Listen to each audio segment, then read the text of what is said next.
চাচ্ছিলাম, জিনিসটা আমাকে দিও না, এখন দেখো কি বিপত্তি হয়েছে। ভাই ভুল হয়েছে, রাগ করার কি আছে? তুই জন্যই শান্তি হও, আর কাজটা আগে ঠিক করি। কি বললি আরেকবার কহা।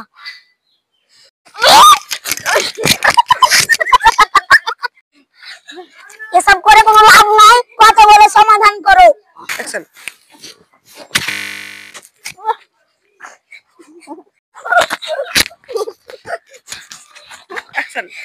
দাঁড়া, কেউ হাত তুলবি না। এবার কিন্তু বেশি বেশি হয়ে যাচ্ছে, এবার কিন্তু তোকে ছাড়বো না।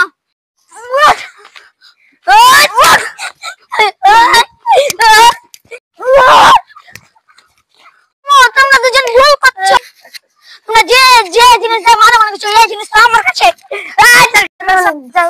ফালতু আমি কেন বলবো? কারণ তুমি ঝগড়া শুরু করেছিলে তাই। ভিডিও ভুল টুল হয়ে থাকলে ক্ষমা করে লাইক কমেন্ট সাবস্ক্রাইব সবকিছু করবে।